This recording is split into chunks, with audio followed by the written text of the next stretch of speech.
It's Super Bowl week. If you aren't already, you're about to know 49ers' way to win the Super Bowl. We're going to talk 49ers Media Night, 2019 Super Bowl versus 2023 Super Bowl. Who has the better coaching staff? What the 49ers need to do defensively, offensively in order to win this game right after this.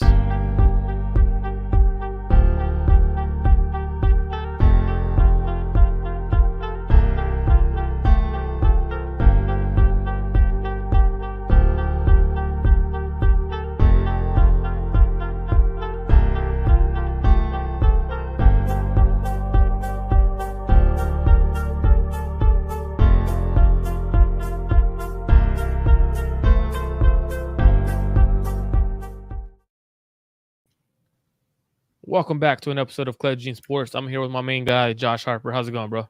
What up, Marco? Super Bowl week, man. It's time. Man, big week. You were there at Media Night last night. For people who don't know, Josh Harper is a former NFL, Canadian Football League, Fresno State legend. He's done it all.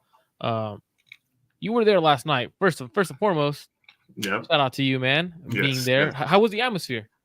Oh man, the atmosphere is what you expected it to be. So this is my first time being at an event like this and experiencing it with the fans. So this event is really for like the people who aren't able to they may not be able to get into the Super Bowl or don't have tickets. It gives okay, don't get me wrong, it's not a Super Bowl atmosphere, but it's the closest thing to it. It's like a pep rally. I could say they had a lot of performances, entertainers, entertainment there. And then you get to see the players, and when they come out, it was loud when the Niners came out. It wasn't so loud when the Chiefs came out, so it looked like the Niners had them outnumbered. We had them outnumbered in the stadium. But it was fun. We're walking. It was like a mile walk. We're walking up to the stadium from the parking garage that they had everybody park at, and you're hearing the Niners chants. Let's go Niners, things like that, right? So it was giving you like a little pre vibe of what's to come. Come Sunday. So no, it was fun. I left early, but I got to experience it a little bit, so it was cool. It was cool. So a couple things I did notice. I tuned into it a little bit. For me, it's one of those ones where watching it on TV is a little bit different than seeing what everyone's posting on Twitter. And the reason why is some of the questions that some of these guys get asked on TV or on social media is just like some of those stupid questions. You know what I mean? Like, what's your favorite M&M? Would you get Brock Purdy tattooed on you if that meant you get to win a Super Bowl ring? Like stupid questions. Like they're funny, they're cool at the time. Obviously, that's what Media Night's for. But there was a couple of things I noticed, and 49ers Twitter noticed it. Hey, Kyle Shanahan, man, he was on either that tequila, that Tito's, whatever he's sipping on. It's not coffee in that cup, and so he was loose. I don't know if that's confident Kyle, or people said from 49ers Twitter at least said Kyle was sipping on something, might have taken a gummy out there. You know what I'm saying? Like to loosen up. Did you see any of those videos of Kyle talking and a little slurring a little bit? Like, what do you think from that? Like, is that something that's okay? Let's go, or what is that? Man, so it was probably Tito's. I definitely think it was Tito's.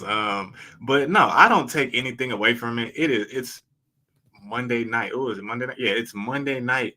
The game's not till Sunday at 3:30. On Tuesday, the players get off, so the coaches are in there. They're grinding. Like they've been grinding since September, before that. So it was a time where it felt like an atmosphere where it's good. Kyle and the coaches go ahead, have a drink. We finna go in there, answer some questions. We finna be loose. We're gonna get some crazy, weird questions anyway. We already know what we came out here for. So no, I don't take anything away from it. I know I've seen some of 49ers Twitter saying like, I hope he's locked in and things like that. They're going overboard. They're going overboard. It's Monday. Come on, the game is Sunday. So yeah, I like it. I like that from Kyle. He was loose. So for me, I had two different perspectives of it, man. as a fan, as a person, like I understand where they're all these coaches are humans, man. Like they're not. So for me, I'm like, okay, cool. Mhm. Enjoy the first couple of days. Like that's what you're supposed to do. It's Right. media night. Enjoy the time. Like you, not you know, it's so hard to get to the Super Bowl. Enjoy your time while you're there. But then at the same time, I'm looking at it. I'm like, okay, this is the 49ers head coach. Mhm. A little bit unprofessional. You might have had one too many to drink, right? Like as someone who's analyzing and doing that and stuff like that, it's like as the head coach, you might have had one too many. I don't care. Like, Yeah. but it's like, okay, now if you lose the Super Bowl, you better Yeah. expect people to be talking about that media wise in terms of, well, Kyle was drunk day one of Super Bowl week. Kyle allowed his teams to go out and party. I don't know if you heard the Charvarius Ward Yes. comment. He let his dudes go party a little too hard during the week. Mhm. Like those conversations will be had if Mhm. they lose. Now, if you win the damn Super Bowl, which they damn should, Mhm. all this is we're bringing it up, man. Yeah. Kyle was so confident. He was sipping on the Tito's. He was doing it. He was at Sapphires. He was a king. Like like that's the kind of atmosphere like you're gonna be talking about. Like no one's Yeah. gonna care. So I had two different perspectives on it. I thought it Mhm. was a little bit unprofessional in terms of analyzing it, but as a fan and as someone who understands that everyone they're all humans there, Yeah. I loved Yeah. it. I was like, you do what you got to do, Kyle. If that means that you're gonna call a great game plan, have another sip of Tito's, man, throw it down, enjoy Vegas the first couple of nights. Now, during media night, we heard that the 49ers are not adjusting their schedule. They have a shitty practice field. It's super soft, and the numbers that Adam Schefter was throwing out in terms of firmness. Normally, a NFL field is 70 to Mhm. 78 is the average, but the lowest is normally 70. The 49ers are practicing on a hardness of 50, which is very squishy like.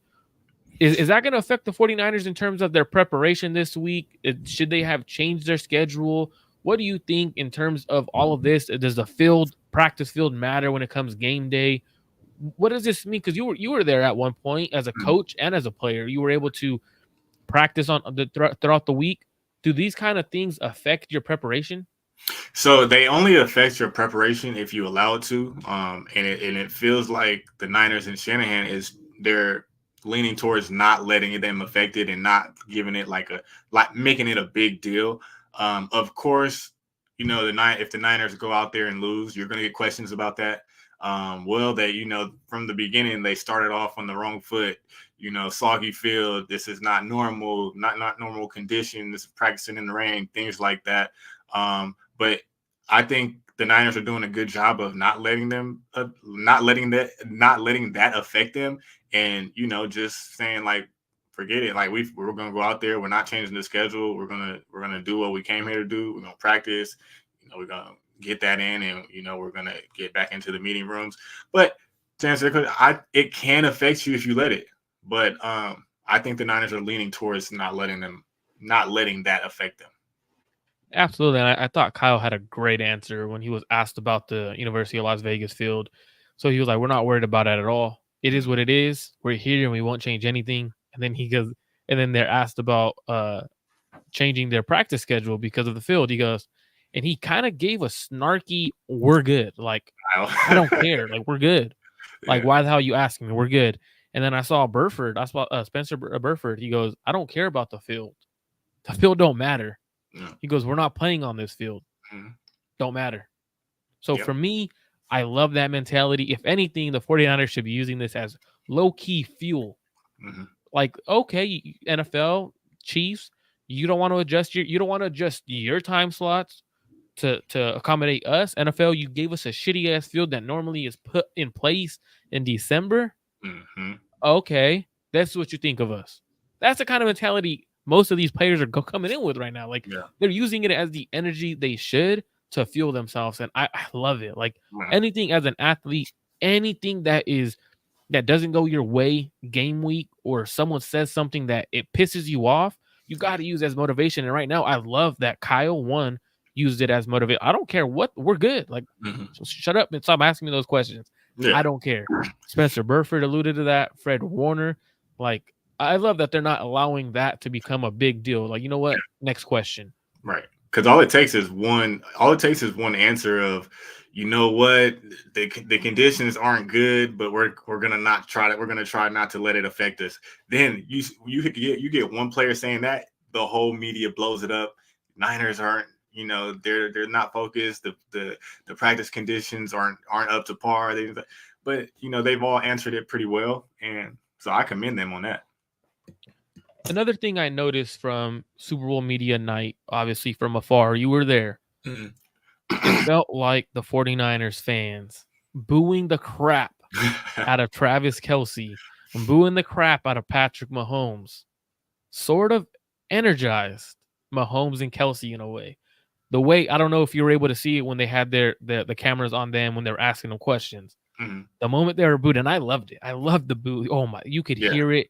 You could tell it was 95% Niner fans. Like, it yeah, was crazy. They start getting booed, and Patrick Mahomes goes, I hear you, Niner faithful. Or Niner gang. I hear you guys, or whatever he said. yeah. And he was like, keep it coming. Travis Kelce, in the middle of his answer when he was with Kittle, he Yeah. turned to the crowd and was like, damn. And he Hmm. was like, and he went like this, keep it coming. Like, that's the kind of energy like that they were like, you know what? Let's let it fuel us.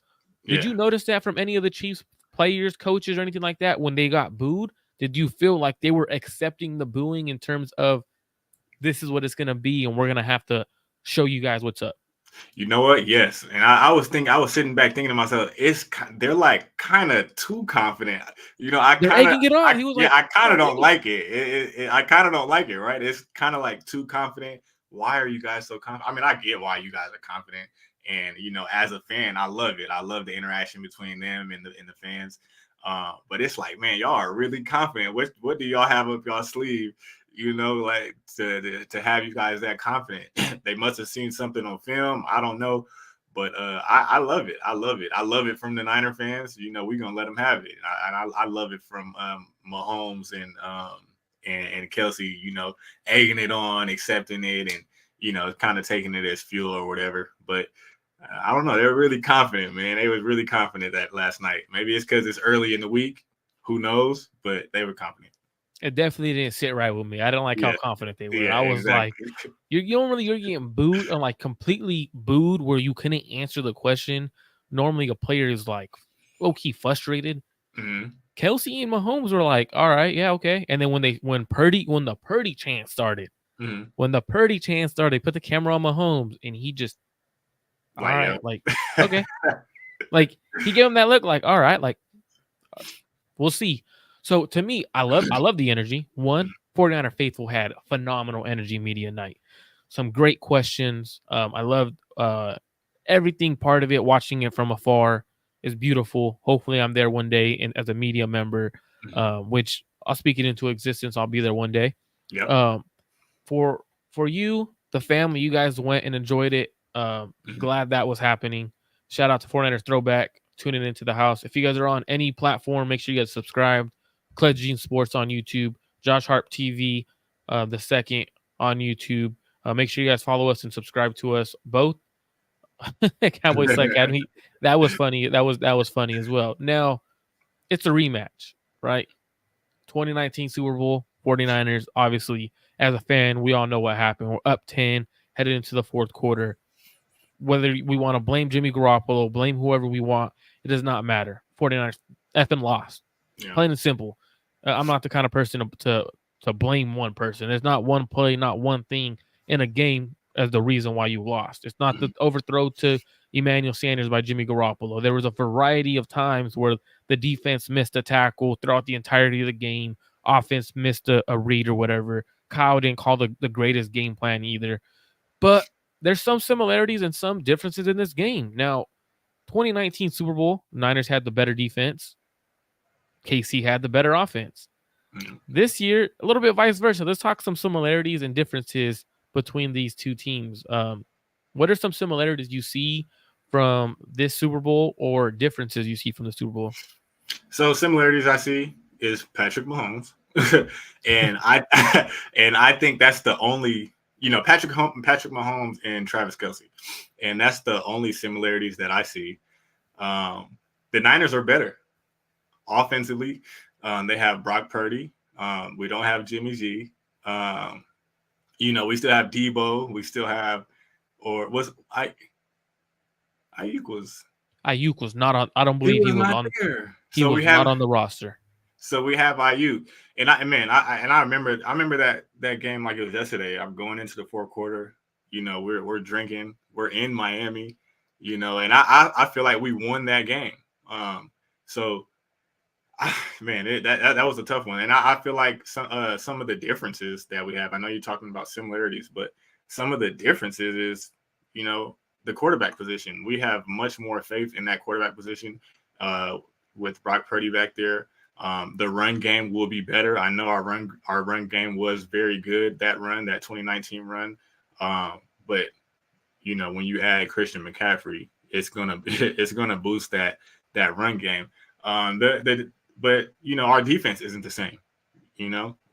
Our D line is not the same. Our linebackers are.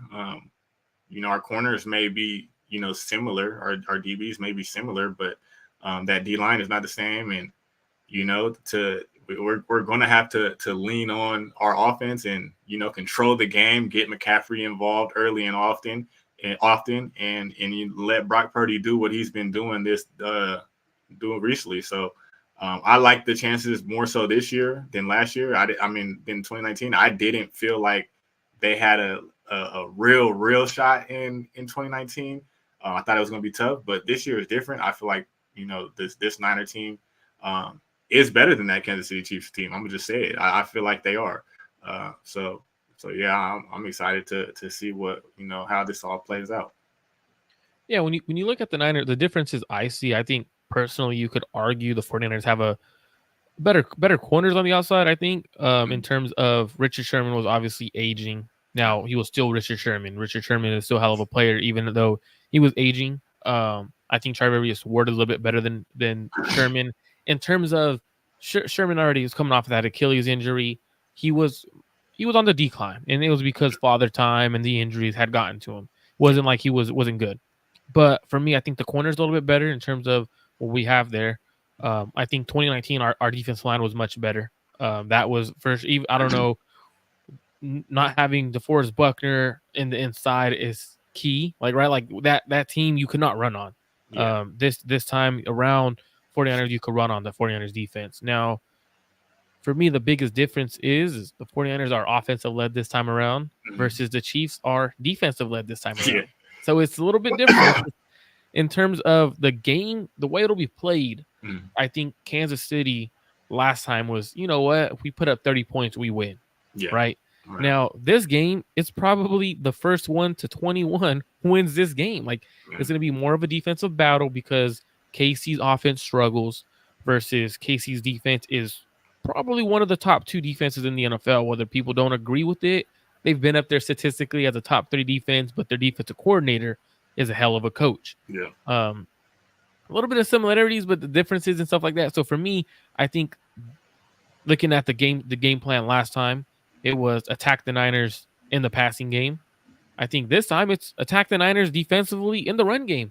Yeah. Like you want to run the ball on the Niners. Like we have not been able to slow down the run game the last couple of games in the playoffs. Throughout the season, we were good. Like we were a top defensive rushing team. But when you turn on the film, it wasn't like that. Teams were throwing the ball more to keep up with our offense. Do you think KC's run game now is better than it was in 2019, or would you say their 2019 run game was better? I did. So I'm gonna say now, just because I know they weren't running the ball like to run the ball, right? They had weapons. They had Tyreek Hill. They had Kelsey. They had to get those dudes the ball. They had Sammy Watkins, who made a clutch catch in that game. So yeah, I definitely think now. I think they run the ball more now. I think Pacheco is a hard runner. Yeah. So he said Damian Williams, like he's not. Damian Williams isn't Pacheco. So I definitely think it's now, right? Pacheco runs hard. That's all you can ask for, right? Somebody who's going to run hard. He doesn't necessarily have that big play potential, but he's capable of getting you a chunk run here and there, just off of how hard he runs. So I'm gonna say their run game now this time around is better, and it fits what their team is doing and how their team is built right now because they're built off of defense. I don't like I'm scared of Patrick Mahomes, but I'm not scared of anybody else who he's throwing the ball to other than Travis Kelsey. I think they have a bunch of receiver threes over there. So besides Travis Kelsey, obviously Hall of Famer. So yeah, definitely this year is their run game is definitely better this year. I would agree with you. Definitely, their run game this year is better with Isaiah Pacheco. But their style of offense is much different in terms of 2019. Like they want to run the ball and they want to move the sticks, not push the ball downfield. And it's been something that a lot of fans are criticizing Patrick Mahomes on in terms of, oh, he's not the same quarterback. He's not pushing the ball down the field. I personally think this Mahomes is better than 2019. And when you have a quarterback that could take what the defense is giving you when they're so used to taking the chunk plays, I think this Mahomes is seeing things much better, allowing the run game to help carry the load a little bit, understanding that he doesn't have the playmakers he once had. Using Kelsey not as the explosive down the field threat Kelsey. Hey, you're a move the sticks guy now. Yeah. You're that possession receiver that we need. Rasheed Rice, we're gonna get the ball in your hands, make a play or two. I've noticed throughout the playoffs, it's not necessarily for Mahomes how explosive his offense could be. It's Yeah. let's do the complementary football that we need to help our defense out situationally. And I think right now Mahomes is better than 2019 because he's doing that. The offense isn't better, but I think Mahomes as a quarterback is better. Now, the coaching staff for the most part is the same coaching staff. The only difference is the 49ers defensive coordinator, probably special teams coordinators as well, in terms of the Niners have a new coordinator and stuff like that. But coaching staff, Kyle Shanahan, Andy Reid, Steve Spagnuolo, those three coaches are the same. Steve Wilkes is in for, at the time, it was Robert Saleh. Who has the better coaching staff? If we're being honest, who has the better coaching staff as a whole? My bias self, I want to say okay, I'm just gonna say it. Kansas City has the best coaching staff because you have to say that, right? What they're doing with this team looks nothing like what it did in 2019, and they're still winning. They're still winning and going to Super Bowls without the talent and stuff. Okay, they still have talent. Don't get me wrong, but it's less than what they had in 2019, and they're still winning. And Andy Reid, he's just you know, Andy Reid is just he makes it work, right? He's a magician out there, and he gets the most out of his players. But I mean, that's not to sleep on Kyle Shanahan. Like Kyle Shanahan is a genius on the offensive end. Sometimes it gets in the way, sometimes it doesn't. But he's a genius. And then on the defensive side of the ball, well, I gotta go Spags, man. Spags is better than Wilkes right now. And he has been, history proves that he has been. So, all in all, I guess I have to go. I have to go with the Chiefs have the better coaching staff. Not to say that the Niners don't have a good one, because they do. But the Chiefs do have the upper hand on that. And what's interesting is the Chiefs do have a better coaching staff. I agree with you there, but it's not like it's a big difference. It's not like marginal, right? It's a tad difference in terms of you could argue Kyle Shanahan might be the better coach than Andy Reid. You could argue, like, there's an argument. Like, I would sit there and listen to the argument, even though Andy Reid has the Super Bowl ring and he's won one against Kyle Shanahan. I would listen to the argument of, you know what? I think Kyle Shanahan's a better overall coach, better play caller. I would listen to that argument. I'm not going to lie. Like, I would. There's a legit argument for that. I think the difference is defensive coordinators. Yeah. You see Spags adjust within the game, whether it's that first quarter, he realizes, hey, they're doing this to me. He will adjust by the end of the first quarter. Yeah. Versus Steve Wilkes, we started seeing he won't adjust until halftime. Yeah. And that is an issue. Like, that's in terms of Spags has a great feel for the game as it's happening, rather than Steve Wilkes lately. I felt like he has a feel for what's going on, but he can't adjust to it until he sees and verifies from the all 22 angle. And I think that's why he enjoyed calling games from up in the booth, is because he sees what's going on. He understands what they're trying to do versus on the field. It's a different angle, and he doesn't have that grasp of what's going on. And so for me, slight edge to the Chiefs. Not like that's going to be the difference, because reality is the the Chiefs do have a better coaching staff, but at the end of the day, the players are the ones on the field. They're the ones playing. So Mm-hmm. they gotta be the ones who actually execute what the coaches are calling, and hopefully the coaches put them in a great situation to be successful. Right. Now, we want to go offense or defense first, 49ers wise. Let's go offense. Let's Let's go go. offense. Perfect. We'll go offense since we're offensive led football team this year.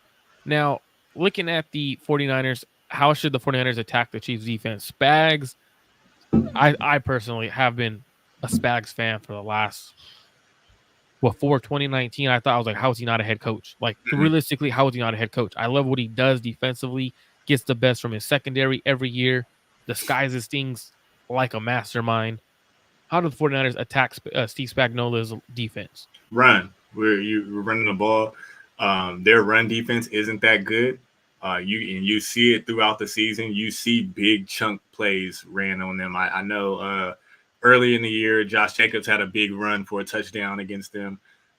Later in the year, I know Zaire White, I think his name is, running back for the Vegas Raiders, had another big play. You just see throughout the year, you see them, the Kansas City Chiefs defense giving up chunk plays, right?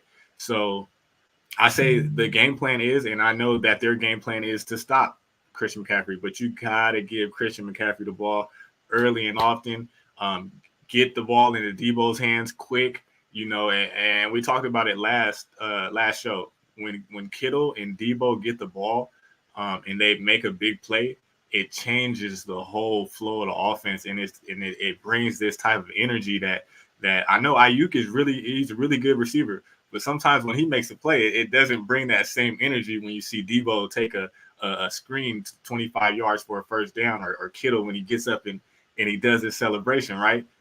Those two bring this different type of vibe to the offense that it can't be duplicated. So one, start with Christian McCaffrey, get him the ball, get him at least 25 touches. He needs 25 touches. I'll say 30. But with all the talent around him, he might not get all that. Get Debo the ball, reverses, quick screens, things like that, and get Kittle some touches, right? On some bootleg action, get Kittle in the flat, let him go to work. And I think that's the way to go to take care of this Kansas City Chiefs defense. I appreciate you, Swain Bro Sports. Lovely family in the picture, man. Really appreciate you. Make sure you guys hit that like and subscribe button on both channels. Now, for me, I think it's interesting way the 49ers attack. Like, so there's a stat right there. So this defense from the Kansas City Chiefs, they're phenomenal. Like, they're an elite defense in terms of not giving up points. Mm-hmm. Chiefs have held their opponents to 21 points or less in 17 of their 20 games this season. The other 3 games, they allowed 24, 24, and 27. Mm. Now, in those 3 games that the Chiefs gave up 24 plus points, teams ran the ball for a combined 104 times for 464 yards. That's 4.46 a pop. Sick. Now, that just shows you need to run the damn ball. Mm-hmm. Like, outside zone, they're not good against. So when they are in a their regular base package, they try to stay in their 4-3 base package about 70% of the time. Mm-hmm. They go sub package 30% of their time. Now, what they do though is they have, what I've noticed. I was watching film on them the other day. They're in that 4-3, but a lot of times it's not a true 4-3. They're in that nickel package where Yeah. there's another guy in there who's in the secondary, but he's playing that linebacker role. Mm-hmm. And that's where Spags gets extremely creative in terms of pressuring you, putting you in situations that you think you know what you want to do, but you don't really know what the Chiefs are doing. For me, the biggest thing is make sure Brock Purdy gets comfortable early, Mm-hmm. because that to me is the difference of how you start and how you finish this game. I love how Brock's finished games in the last couple of weeks. That's why we're here. We're here because he's been able to finish those comeback games. But I want to see Brock get comfortable early, because if Spags gets you uncomfortable, he doesn't just he pushes you to the point of breaking. Yeah. He is a coach where he's going to disguise the looks like no other. So I think you got to create a lot of stuff going horizontally, not vertically to start the game. That Yeah. vertical stuff is going to come. I think everything needs to be horizontal for Brock Purdy. What I mean by that is those boot actions where Kittle's leaking out the opposite way, a little dump off, like you're saying, get Kittle involved, let him go celebrate and do his Mm-hmm. tres nietos, whatever he calls it. Not afraid. I don't know what he calls it, but he tries to do a lucha libre celebration with not has no afraid or whatever. But let him do that. Get the ball in Debo's hands horizontally because the Chiefs are a better secondary than people give them credit for. Yeah. Their secondary is phenomenal. So now, explain to me, what do you see from Spags' defense in terms of how he is able to disguise teams? What do you see in terms of that? Because Spags has been a phenomenal coach in terms of disguising looks. He gives you cover 3 when he's really in cover 2, or he's in a cover 4 look. He's able to disguise like no other coach while also sending pressure. So, what do you see from Spags? Man, so what I gotta see I gotta see the all 22 to actually critique it. But what I see is he's bringing pressure. He's disguising pressure. He's switching the coverages and things like that. He's keeping these quarterbacks on their toes. He'll blitz you. He's gonna blitz you too. So and I know Brock Purdy is really good with the blitz, and that's why I love the way you said get him comfortable because if I mean, he damn near a rookie quarterback in the Super Bowl.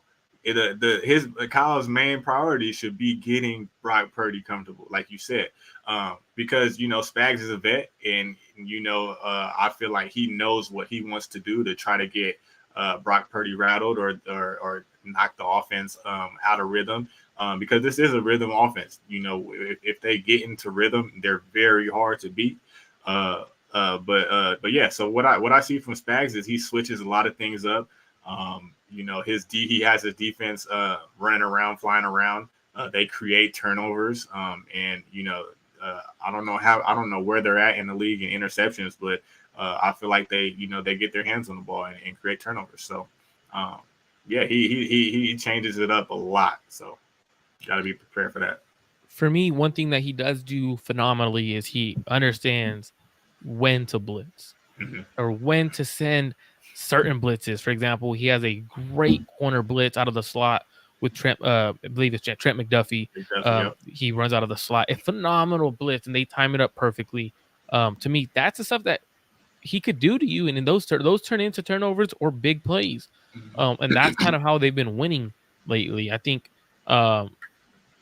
Chris Jones versus our interior. That's a big fight right there, right? Like their edge rushers, you're not really no edge rushers on their team really scares me in terms of oh my god, George Carl Laftis, nothing too Yeah. crazy. I think Colton McKivitz can out on his own, but when we're talking Chris Jones, whether he's over Spencer, why am I thinking Spencer Burford, Feliciano. Feliciano? Yeah. If he's over the right guard on Feliciano, how does Feliciano handle that? Because we saw Feliciano get manhandled last week. Like legitimately, he got manhandled. So how does Chris Jones? How do you navigate that? So I mean, Fleece, he has the heart, he has the mindset to, like, okay, I'm not gonna let nobody come in here and get the quarterback. He has that, right? But at the end of the day, sometimes that's not everything you need when you're facing somebody like a Chris Jones, all right? So what the Niners are gonna have to do is how to they got to figure out how to neutralize him, and they're gonna have to use the center a lot with different protections and making sure that Felice and Chris Jones aren't on the island together, they just got to give him some help. He may win 2, 3, 4, but that one time he doesn't. Chris Jones has the ability to wreck a whole game and create that turnover that one may not be able to come back from. So that that's up to the coaching staff, right? To not let Feliciano be on the island and not let them pick on him or Aaron Banks. I think Aaron Banks could handle his own a lot more, but yeah, that's up to the coaching staff. You can't let one man wreck the game on the defensive line. And the crazy part is Chris Jones don't just line up inside. He'll Yeah, still there you go go. to the outside and he'll line up on Colton McKivitz, and he's gonna get his one-on-ones with Colton McKivitz as much as they can because Spags knows how to scheme up one-on-ones with certain players. He knows how to match up. Now I think Spags it's hard, right? Like when you go up against teams with this many weapons, it's hard. Yeah. It's more so trying to take space away. trying to eat space rather than cover guys. And I think Spags is going to do that. He's going to try to take away the middle of the field. Yeah. That's going to be his key to this game. And how do you attack a team when they're taking away the middle of the field? In terms of me, hey, keep going horizontal until you force Steve Spagnuolo's to break. You force him to bring those guys down because you're getting 5-6 yards, whether it's in the run game, whether it's your quick bubble screens, your little leak outs. I personally have been waiting for a true Christian McCaffrey screen. I've No, been yeah, waiting for we a haven't seen true Christian McCaffrey it. screen. I'm Like, surprised because at like the Panthers, he was like a screen magician. Like they were giving him a bunch of screens. So we So got to for get it. me, that's what I want to, especially against an aggressive coach like Spagnuolo. I need a screen. Just one. Just give me one. I don't want the quick bubbles, the quick where he's leaking out of the backfield screen. That's to me, that's not a true screen. Yeah. Give me where you're looking like you're dropping back, your O line gets beat, traditional screen, take it to the house. Because if I guarantee you, if we get a true screen, Christian McCaffrey's making an explosive play, turn into a home run. And that's what I think needs to be happening against an aggressive defense. Now, Spagnuolo is going to take away the middle of the field, right? So, what do you see Kyle adjusting to now? If Spags takes away middle of the field, Brock isn't able to go to what he normally likes to go to. What does Kyle? How does Kyle have to respond to that? So I feel like Brock Purdy is much better than Jimmy G was with getting the ball out outside the hashes. So he has the capability to make those throws, right? So he's gonna have to make those throws and force Spags to adjust to that, and then boom, when you adjust, be ready to hit that deep end or that slant across the middle, things like that. And you got to go horizontally. You got to get the ball out quick, get it to Debo's hands. Get McCaffrey on some of the zone runs, and you just got to go that way, right? And then a time will come where they have to adjust in that middle of the field, which is the Niners' bread and butter. It's been for a long time now. The middle of the field will open up, and it's going to be there. So they just got to be ready for it and have other things to attack off of that. And I think Brock Purdy can do it. Like I said, he's much better than Jimmy G with throwing the ball outside the hashes. We've seen it to Chris Conley with that money throw. We've seen it to Brandon Ayuk plenty of times, George Kittle. So I'm not too concerned with taking away the middle of the field on Brock Purdy. Absolutely, and I think if you do take away the middle of the field, it leaves you to lose a lot in the run game. If you want to drop, you're going to be taking away middle field. I'll just run the damn ball down your throat. So for me, I think normally teams who take away the middle of the field, they need great linebackers. KC doesn't have great linebackers that could actually cover the run, but also take away the middle of the field. Now, what I think that's where Spags gets very creative, and he uses his secondary to take away the middle of the field. He's going to use his speed element rather than his big bodies and stuff like that. So I think it's going to be a very fun chess match, Kyle versus Spags. Yeah. That's what I'm most excited about as a true fan of the game of football. Even though I'm a Niners fan, I'm excited to see the chess match between Kyle Shanahan and Spagnuolo. Like that, to me, right after that game, I'm gonna go and watch the film and be like, "This is to me. That's the most fun part is the chess match." Now, who's your offensive MVP? Is it Kyle? Is it Brock Purdy? Is it Christian? Who is it? It's got to be Christian McCaffrey. I think for the Niners to win, it's got to be Christian McCaffrey, right? They got to control the ball, keep the ball out of Mahomes' hands, and I think the Chiefs will do the same thing. They're going to try to keep the ball out of the Niners' hands. They're going to run the clock and try to lean on their defense. But the Niners got to run the ball to score. And then when the Chiefs start loading that box in, that's when Brock Purdy does what he does. So I think it's going to be Christian McCaffrey or Brock Purdy. It's going to be one or the other. I think they'll both have a good game, and at the end, it's going to be one of the two, Brock Purdy or Christian McCaffrey. Give me a hot take on the offense. Who has 100 yards, whatever you want to hot take on the offensive side of the ball. Hot take on the offensive side of the ball. I feel like Debo will have the better receiving game than Brandon Ayuk. That's a hot take. I think they're going to do whatever it takes to get Debo the ball. Like I said, when he has the ball in his hands, special things happen, and that offensive energy is just taken to another notch. So that's my hot take. Debo will have more receiving yards than Brandon Ayuk. I could see that happening, especially because they want to. If you like, I'm saying, turn it horizontal, make it a Horizontally. horizontal game. Yeah. If it's a horizontal game, Debo wins that matchup. Like Mm-hmm. the Debo is that's what he's for. Mm-hmm. Me, I do think the MVP is going to be on offensive side of the ball. It has to be Christian McCaffrey. Yeah. If he's not going, the offense needs to start throwing the ball, and at that point, that's where Spagnola's has you where he wants you. He Yeah. has you in the terms, and I'm not saying he has you in the sense of force Brock to beat us kind of mentality. Mm-hmm. That's not what I think. What I'm trying to say is more so if he could take away the run, it allows him to do a lot of things in the back end and disguise things, make it hard and make it a chess match.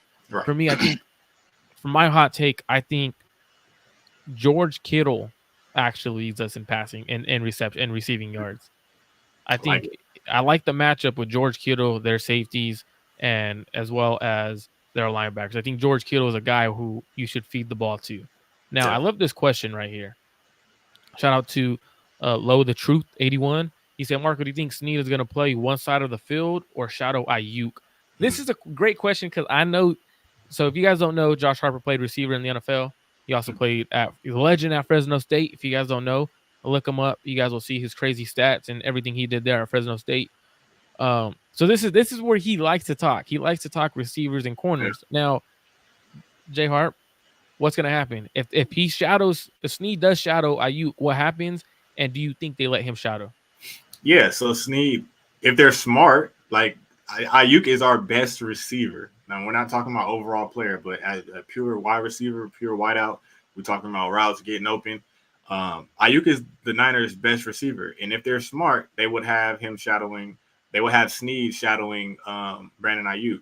Um, if that does happen, I foresee a great matchup because Ayuk, although Niner fans see him as a top receiver in the NFL. I still don't think he gets the credit from the rest of the NFL world for what type of receiver he is and how he gets open, what he does. He's still underrated with the ball in his hands after the catch as well. So he can still create after the catch, and I think it's going to be a really good matchup between Snead and Ayuk. Ayuk is going to win some, Snead is going to win some. But I definitely feel like Ayuk will get that upper hand. But they will. They're going to have him shadow him. If they're smart, they will. They'll have him shadow Ayuk because Debo is not the receiver that Ayuk is.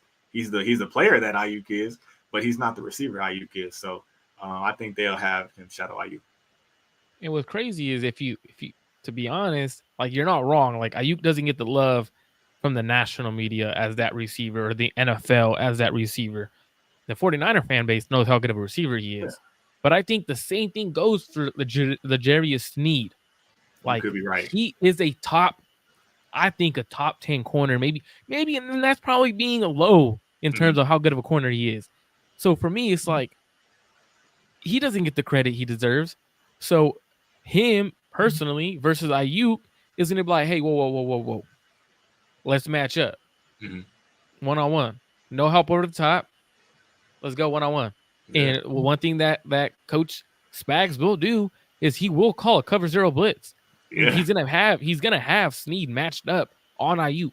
Mm-hmm. Who wins those battles is gonna probably be the one whose offense is more successful, in Yeah. my opinion. Like if you could beat those battles when he matches up in those cover zeros or he's in cover one man and sending a blitz and there's the helps over the top, but that safety has to go the other way because of the route concept. Mm-hmm. To me, that's where I think the Niners win this game Yeah. is when Spags does dial it up and Snead is on Ayuk. Mm-hmm. Can Ayuk beat Snead 1-on-1? And I think he can. But again, Snead is one of the best corners in the league, so it's not like it's going to be an easy task. Yeah, I mean I seen Snead lock down AJ Brown. Like and AJ Brown gets the credit that I feel like IU could or deserve maybe a notch below, maybe right there with him. But I've seen Snead lock down some of the top receivers. So it's not going to be an easy matchup. But again, I'm a receiver, man, and I love the way IU plays receiver, and I think he definitely has a shot to win that matchup. See, I'm not a receiver, but my bias is taking Brandon Ayuk in this one. Yes. 1-on-1, give me Brandon Ayuk because the 49ers are are on their damn way to their sixth Lombardi, man. Mm-hmm. Now, Say that. defensively, the 49ers got to hold Patrick Mahomes, the best quarterback I've ever seen, in my opinion, in terms of talent. Now, my favorite quarterback of all time is Tom Brady in Mm-hmm. terms of the actual true GOAT. I think he's the GOAT. Even though I got my guy, even though I got Yeah. my guy Joe Montana sitting Oh here, you know yeah. what I'm saying? Oh yeah. Four Super Bowl tickets with my guy Joe, but hey, now Mahomes isn't a guy you just slow down by doing one thing Mm-hmm. because Mahomes is capable of doing anything, right? How do you slow down this defense, this offense with this kind of defense who's been struggling as of late? Man, it's crazy because I always say like I really do not like the Chiefs receiving core. I love You the you rookie. did earlier. You did say they have a bunch of receivers three, so I've been holding Yeah. on to that comment. I'm gonna come I, back to that one. yeah, no, come back to it. Well, except for the rookie. The rookie is good. I think he's going to be a legit receiver 1-2 in this league when it's all Okay, said you and you done. answered that question Yeah, for me then. yeah, but everybody, and he's still a rookie, right? A rookie receiver is they all don't come in like Jamar Chase and Justin Mm-mm. Jefferson. So it usually takes time for rookie receivers to to catch their niche in the NFL and things like that. But everybody else, he's they're C plus receivers, they're average three receivers. They wouldn't start for the Niners. They probably wouldn't even play for the Niners, right? So I always say to play man, like play man, but that's when Patrick Mahomes hurts Beat you. He because he beats you runs. with his legs. Like it's so deceptive. Like he'll take off for 15 to 20 yards, and you don't see him as a quarterback that does that, but he does, right? And not to say he's slow or or anything like He's that, but sneaky fast. he's sneaky fast. So I don't know. I mean, that's going to be up for the defense, man. Like you can't really just play man against these dudes. But then he's also smart. He's a great quarterback, so he's able to dot up the zones and things like that. Um, but I don't know. I think so. I think you got to switch it up. I think you do have to take a chance on playing man and hope that front four gets to Mahomes and doesn't let him extend the plays, right? Because that's when he's best. When he's able to extend the play, I mean, there's nobody else in the NFL who's touching Mahomes right there because he's able to throw it downfield. He's able to throw it across his body, but he's also able to just kill you with his legs. So that Wills has to he has to switch it up. And when he does go, man, Bosa, we need Bosa to play like Bosa that we know from the past. He has to. And I know a lot of people haven't talked about it, but he hasn't played like the Bosa that we know. So. Um, he has to come out and play, and Wilkes has to call a good game. So I was going to ask you because I heard you say they have a bunch of receiver threes, and I know how high you were on Rashee Rice. So I Yeah. was going to ask you, wait, did you changing up on Rashee Nope. Rice a little bit? So Not okay, at all. you Not at answered all. that one, but I also wanted to bring up a comment about the bunch of receiver threes they have. Mm-hmm. Kadarius Toney was asked Yes. if he can be a receiver one. He said, if I get the ball, yeah, Mm-hmm. please give him the ball. Mm-hmm. Give him the Please, ball. Yeah. I please, want you to. And we please. want you to. That would be benefit the Niners. It benefits the Niners. If the ball's not in Rashee Rice's hands, Isaiah Pacheco's or Travis Kelce, it Mm-hmm. benefits the Niners. Like Is he I'm going to just play? trying to. Is he hurt? He's not hurt. I had to ask. He said he wasn't hurt, but the Chief said he was, so I had to ask. I don't know what's going on. He's not. Uh, He's not. I had to ask. You know what I'm saying? But so for me, I do agree with you in terms of their receivers aren't good. Like they're really like reality, they're really not. It's about their possession receiver now, who's Travis Kelce, who he's lost a step. Like, let's be real, Yeah. he's lost a step, but he's still a good receiver in terms of he knows where the soft spot is in the zone. Mm-hmm. He knows how to beat man to man on third downs. Like he could do the simple things. But if there was a perfect opportunity for Steve Wilkes to go man across the board Mm-hmm. and let Charvarius Ward man up on someone, take away Kelce. Yes. I'm Yes. gonna live with that rookie beating me Yeah. because he has Exactly. not proven to beat man to man consistently. Mm-hmm. So for me, if I'm Steve Wilkes, I'm going. You know what, Kyle? This is the game where I gotta go. I gotta go a lot more man than running off. I'm not a fan of if you're playing off at 10 yards off. Mm-hmm. Mahomes gonna fucking dice you up. Yeah. Like let's just be Yeah. real. Like he's gonna Mm-hmm. tear you up.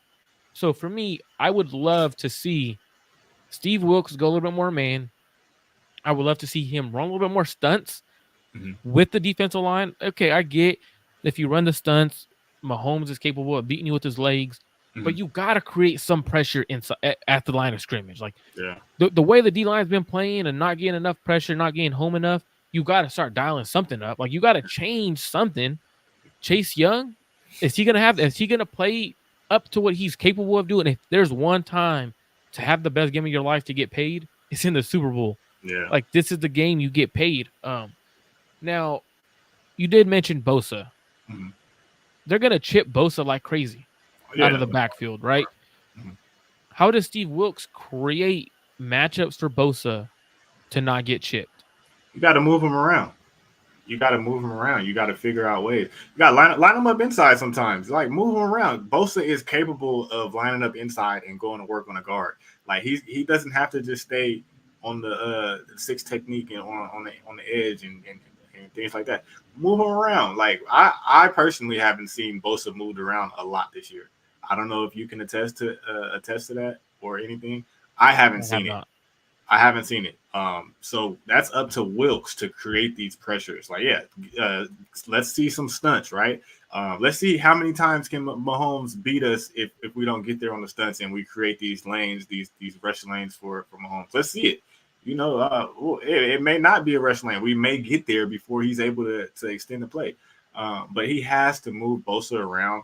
I don't know if it's a Bosa thing that he loves just to line up on that one side, or if it's just Wilkes not wanting to move him around. But you got to move Bosa around. He's the best D lineman. Chase Young has to get home. We need to see something from Hargrave. Like this D line, they have to show up against Mahomes, or it could get scary. Absolutely. And what's interesting, the reason why I asked because Bosa was moved around under D'Amico Ryans Mm-hmm. and Robert Saleh. Like he was moved and placed over the center. There was times they had him standing over the Mm-hmm. guard. Like let him move and let him do that. What I Yeah. want to see, to be honest, is put Chase Young and Bosa on the same side. Mm-hmm. Yeah. Why do you do that? Because you can't double both of them. Right. You can't Right. double both of them. 100% So agree. you're creating a one-on-one for two of your best pass rushers on the team. Mm-hmm. One of them is going to get a one-on-one, and the moment that person gets that one-on-one, they got to get home. Yep. Now, you could put Bosa inside, you could put Bosa outside, and Chase Young at the defensive tackle spot. And I think you got to be creative in terms of getting to Mahomes. You got to pressure him. You got to make him feel uncomfortable. He's gonna be Mahomes. As much as his offense hasn't been good, Mm-hmm. he's capable of putting up 30 points on any team any given day. It's Mahomes. He's still Mahomes. Now, for me, do you think Mahomes is better against man or zone? Because he's honestly he's great at both. But if you Yeah. had to choose one to take away Mahomes who he is, what would you do to stop him? Man, like you said, he's great at both, but I feel like his runs are more deflating. Like I feel like his receiving core is not built to beat man, but his legs are. So it's like if the defensive line isn't going to get there when the Niners play man and they let him extend these plays and get a pick up a first down with his legs, I think that's more deflating than hitting somebody in the zone and catching fall for a first down. So I'm gonna have to say he's better in man. I think so. I think I agree with you because Yeah. the zone, you're not going to see him really scramble as much because Mhm. obviously that's what the zone's trying to prevent. Yeah. Not have anything available where he can't really scramble and stuff like that. Now the man, he is in man and he is scrambling, his scrambles. What pisses me off about Mahomes, man, when you play against him, is those scrambles. They don't come on, for example, on 3rd and 2. Mm-mm. Like they come on 3rd and 10, and And he's he's picking up getting 15. Like that's deflating. that's the worst kind of third down conversion when the quarterback picks him up with his legs. Now, for me, Mahomes is Mahomes at the end of the day. Now you got to slow him down. Now there's a couple of Hargraves isn't shooting the gaps like he did in Philly. I think when we initially signed Hargraves, I said this was my exact quote: "You're taking a better pass rusher, but you're going to lose a lot in the run game Mm-hmm. because he's not a good run stopper, but he's a better pass rusher than most defensive tackles." They were hoping he would increase their pass rush ability with Nick Bosa, Armstead, and all that. I don't think I have not seen it pay off. I Have you have seen it pay off? not once. I I mean, haven't don't seen get me it. wrong, he's playing solid, but Mm, not 20. Not what will they pay him? 20+ million a year. yeah. That is where, and I think throwback. You have a great point. You have a great point, Marco. What if the O line and D line are the reasons we lose this game? Kyle and Lynch will have to answer after the game. So I agree because they've invested so much money in their D line. If Mm, their D line isn't getting home, that's an issue. Why invest so much money when they're not getting home? Why not just invest in the secondary if that's the case? yeah. Two, they have had so many opportunities to draft offensive linemen, to sign offensive linemen. They said they roll with journeyman center, which he's Mhm. been playing solid. Yeah. They rolled with Colton McKivitz, who isn't better than Mike McGlinchey. Mm, In the run game, he hasn't been good, in my opinion. In pass pro, he has not been good. So mm, reality is this is a great fucking point. Because if these are the two reasons you lose, if you lose the line of scrimmage on both sides after investing so much money on the defense side of the ball, but mm, not enough on the offense side of the ball, a lot of questions should be asked. mm, Now, 49ers are playing against an explosive offense in terms of Mahomes being there, right? mm. Do you think the key should be to stop the run, or should it be to control Mahomes in the pass game? What would you rather do? Take away the run completely, and the ball's in Mahomes' hands, and he's throwing 45 to 50 times in this game, or would you rather have Isaiah Pacheco running the ball 25 times and Mahomes is only throwing the ball around 25 to 30 times? That's a great question. That's a great question. Typically, I would say to to keep the ball out of Mahomes' hands and and stop the pass. But the Niners already aren't good at stopping the run, right? They already aren't good at stopping the run. And Pacheco is not. He's a pretty good. He's decent. He's not Christian McCaffrey. He's not a top running back, but he's all right. He's a pretty good running back. So I say you gotta stop the run and make Mahomes and these receivers outside of Kelsey beat you. I think you got to stop the run. As crazy as it sounds, I'm talking about the second GOAT, who has a chance to overthrow the original Tom Brady. Talking about that, he has to beat you with these receivers. It's so for me, I'm stuck like because Yeah, it's it's tough. so hard to say. You know what? I'd rather have Mahomes beat us because obviously it's not really Mahomes beating you at that point. Mhm. It's having his receivers beat you Yeah, because they're not good. Like you've been mentioning, like you're saying they're a bunch of receiver threes, which I agree. mhm.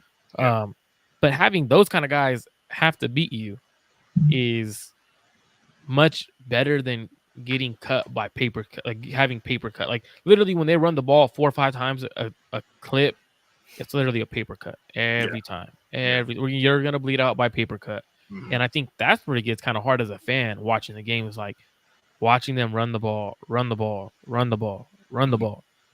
To me, I think Pacheco gets better as the game goes on. He's one of the few running backs where as the game goes on, fourth fourth quarter when those runs were in the first quarter 3 yards, Hmm. they're turning into 7, 8 Yeah, because he runs so hard from the start of the game to the end of the game. Watch Pacheco run. He runs the same way. It's mad. And those are the kind of guys who they last in the NFL because they're picking up 2, 3 yards a carry, 4 yards a carry. Next, that 4 yards turns into 15, 20. So for me, I think it's fuck. it's tough. Have Mahomes beat you. It's tough. Like it's because if you're running the ball 25 times a carry, 25 times in a game with Pacheco, you're probably gonna have your Jerick McKinnon, and Clyde Edwards Hilaire get the ball a few times. That means you're running the ball 35 times on us. That means you're probably winning the game. So let me have Yeah, Mahomes throw the ball 50 times yeah. because, like, to be honest, and it's weird because it's Mahomes, but Mahomes. it's like fuck, like the way the defense is set up, it's a hard battle. Mm, Now I know everyone's here for the main thing. So your keys were to run the ball offensively, take away anything on the run game for Kansas City. So pretty much make Mahomes' weapons beat you. What would mm, be the third thing? What's the third thing that the Niners need to do in order to win this game? Obviously, you're stopping the run, making sure Christian McCaffrey. You said a specific number. Christian McCaffrey gets 30. touches, we Mm-hmm. win. Right? Yep. So that's those are your keys. Mm-hmm. What would be your third key to this game in order to win this game? Win the turnover battle. Just like any game, any game. Yeah, I think this speaks louder in the Super Bowl. You got to win the turnover battle. You win the turnover battle, you have more chances to score on offense, and I think whoever wins the turnover battle wins the game. I know I said all those other keys, but at the end of the day, this Super Bowl, whoever wins the turnover battle wins the game. I agree in terms of turnover. Like any it's that's like a cliche, right? If you lose the turnover battle, you're more likely going to lose, which is true. Mm-hmm. For me, the third key of this game, if you want to win this game, Jake Moody cannot miss a field goal. And I hate saying that because it's a rookie. I hate when I have to call out rookies, bro. Like, because Yeah. to be honest, like rookies are just trying to make a name for themselves in the NFL. But a rookie kicker, if you miss one time, because it's not, you're not necessarily missing. For me, it's not necessarily just missing. A missed field goal Mm-hmm. is a turnover, bro, because you're Hardly. giving the ball at the 40, This game may come down to a game-winning field goal. Are and you are you that's rough. are you closing your eyes? Oh man, hey, that's a great question. Am I closing my eyes during it? So, hey, funny as shit, right?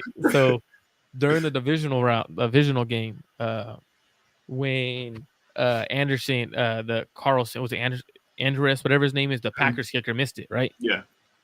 I was so frustrated with the game. I looked up, was closing my eyes, and my little cousin's like, "You're not gonna watch him kick it." I was like, "Nah, he's gonna miss. Watch." I closed my legit true story. I closed my eyes and looked up, started praying, bro.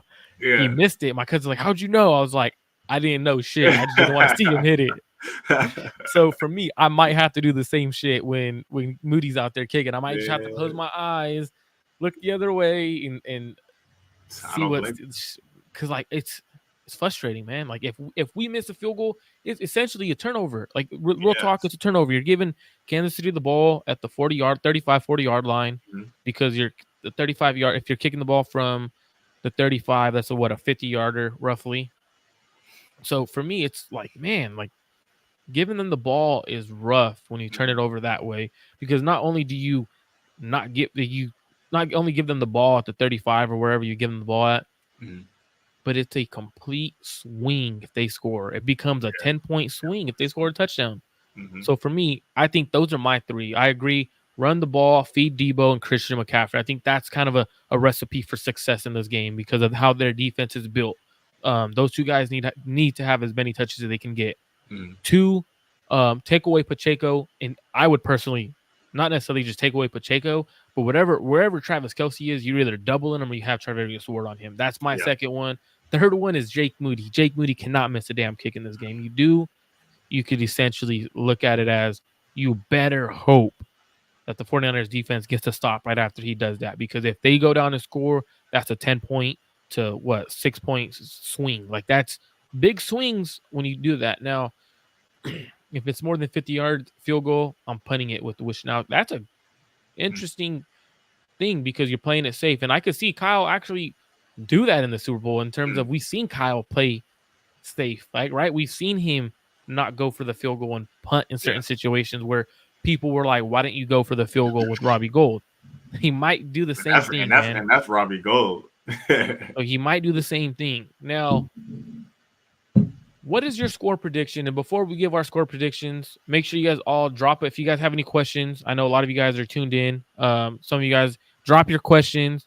Uh, what do you guys have questions for us for? Drop your score predictions on your own as well. What is your score prediction? Are the 49ers coming out with their sixth Super Bowl Lombardi? And how do they do it? Is it defensive fashion? Is it offensive fashion? How do we get our sixth Super Bowl ring and what's the score? I'm going I'm going 24-21. I'm going 24-21 Niners.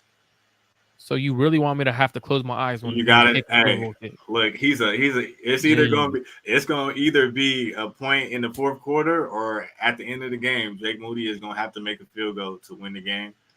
And I obviously I said 24-21, so I think he's gonna do it. I did you hear what he said during the opening night? He's He was been in big confident. games. He's been in big games. I like the confidence, right? He's been in big games. He said high school, national championship. He said national championship, college games. Talked about how he kicked there. He even what I thought was interesting was he was asked, right? And he was like, I kicked here at the Shrine Bowl, and I was dead accurate in the stadium. There we go. I'm good. He got to win the game. It's Can't gonna blame it come on the down to win. him. It's gonna Can't come blame down it to on the him. wind. Can't blame it on the field being wet. Anything. You can't blame it on nothing. Nope. You're indoors. Third rounder. Damn. He said third rounder.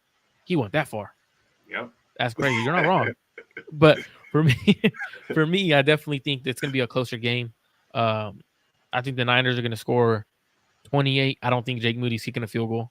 You kick all your extra points, knock them down. That's how you're the hero. 28-24. 49ers come out on top. Niners get their 6th Super Bowl ring. I jump in a cold ass pool because that's what's happening. We're going to the same house, jumping in the same pool. Going to be cold as shit. 55 might be colder now because it's been raining and hella cold and windy. So I don't know how cold that pool is, but if we win, I'm jumping in. And it's going to be fun because probably going to have all my little cousins jumping in with me. Get ready. Any final questions anyone has? Jay, I know you're going to be there at that game. Yeah. What do you rock a jersey? What are you rocking when you go to the Super Bowl? Is it different kind of like what do you normally do? Normally, do you wear jerseys? You normally just go dripped out? How do you go to the Super Bowl? Because it's a different game. It's not just a regular game. Yeah, so I usually when I go to the games, I'm always in a jersey, my pop's jersey, and I like to be comfortable. So it's usually like some sweats or some comfortable joggers or something like that. But this is indoors. We're in the Super Bowl. I don't know. I gotta see. I gotta find a clean Niners jacket. I know my sister got a clean one. Like it's like gold with red on it. I know it's old school. So I don't know. I might have to come a little more dripped than normal because it is a Super Bowl. But I usually do go in the Niners jersey and my pop's jersey. I wear that one all the time. So I have a predicament. My wife wants me to order she found it's a red, is it fur or is it? It's fur. It's a red fur jacket, right? So she was like, she found it, right? She was like, yeah, because she had like a nice ass red trench coat, right? Sick ass jacket. Yeah. And she was like, hey, so you should order this red jacket. She's like, it's a red fur. She's like, for the Super Bowl. So you guys think you should do it? So I might end up ordering it tonight. Like I don't know. It's a Super Bowl. I also have like my game attire on, but for it's Super Bowl. It's different. You got to adjust a little more for this one. Exactly. And then are you gonna fly out for the parade if they win the Super Bowl? I might as well do the whole experience. I might as well do the whole experience. Let's go. If you're out here at the Super Bowl, we'll meet up whatever at one point. Yeah, I'm 100% going. Perfect. If they win the Super Bowl, I'm going. It was cool. My boss, I messaged her and she was like, "Of course you're going." Cool. Like I was like, "Cool." You already got to go ahead, so it's good. Yeah, so I messaged her right away. I'm gonna do the whole experience. I might bring my wife out there and might do it up like that. So, of course, man. Of course. Well, thank you guys all for tuning in. Really appreciate you. All of you guys for tuning in. Make sure you guys are like and subscribe to the channel, both channels, not just one. Make sure you guys go over to Josh Harp TV. Subscribe to that channel as well. I know he does phenomenal things over there. Make sure you guys are following him on Twitter. Want to go ahead and give your Twitter handle? J Harp II on Twitter. J Harp II. Make sure you guys follow him on Twitter. You guys can follow me on Twitter at Marco_Mart1205. Make sure you guys subscribe to both channels. We really appreciate you guys all for tuning in, giving the great questions and everything. I'll be live tomorrow with Rohan to talk 49ers Super Bowl again. And then on Friday, I'll be on with Ashley Ariana on Friday. Same time, 4:15. See you guys there. Thank you guys all for tuning in. Make sure you guys like and subscribe. Peace.